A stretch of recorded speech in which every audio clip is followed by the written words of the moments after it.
ഫുഡിൻ്റെ പുതിയൊരു എപ്പിസോഡിലേക്ക് എല്ലാവർക്കും സ്വാഗതം. ഇന്ന് ഞാൻ ഉണ്ടാക്കാൻ പോകുന്ന റെസിപ്പി ചോറിൻ്റെയും ചപ്പാത്തിയുടെയും കൂടെ ഒക്കെ കഴിക്കാൻ പറ്റുന്ന ഒരു കടലക്കറിയാട്ടോ. അപ്പോൾ അതെങ്ങനെയാണ് ഉണ്ടാക്കുന്നതെന്ന് കാണാം. അതിനു മുമ്പ് എൻ്റെ ചാനൽ ആദ്യമായിട്ടാണ് കാണുന്നതെങ്കിൽ സബ്സ്ക്രൈബ് ചെയ്യണേ. അപ്പോൾ വീഡിയോയിലേക്ക് കിടക്കാം.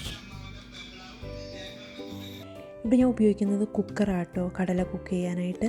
അപ്പോൾ അതിനകത്തോട്ട് കടലയിട്ട് ഒരു കപ്പ് വെള്ളം ഒഴിച്ച് ഒരു പകുതി സവോള കട്ട് ചെയ്തത്, കറിവേപ്പില, 1/2 ടീസ്പൂൺ മഞ്ഞൾപ്പൊടി, ആവശ്യത്തിന് ഉപ്പ്, ഇതൊക്കെ വെച്ച് നന്നായിട്ട് കുക്ക് ചെയ്തെടുക്കാം.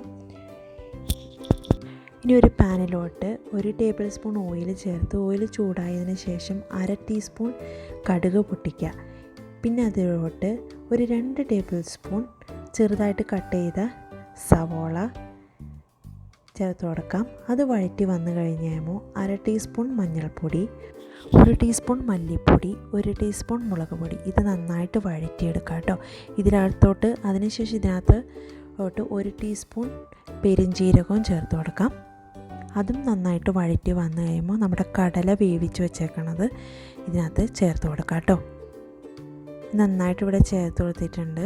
ഇനി ഇതിലോട്ട് അരച്ച് വെച്ചേക്കുന്ന തേങ്ങ ചേർക്കാം. അതിനായിട്ട് 2 ടേബിൾ സ്പൂൺ തേങ്ങയും 1/2 സ്പൂൺ മഞ്ഞൾപ്പൊടിയും കൂടി മിക്സിയിലിട്ട് അടിച്ച് ഇതിനകത്ത് ചേർക്കാം.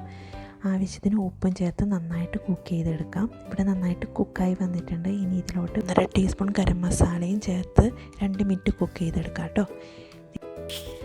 കടലക്കറി ഇവിടെ റെഡി ആയിട്ടുണ്ട്. എല്ലാവരും ട്രൈ ചെയ്യണം വീട്ടിൽ. ഇഷ്ടമെങ്കിൽ ലൈക്ക് ചെയ്യാനും ഷെയർ ചെയ്യാനും സബ്സ്ക്രൈബ് ചെയ്യാനും മറക്കല്ലേ കേട്ടോ.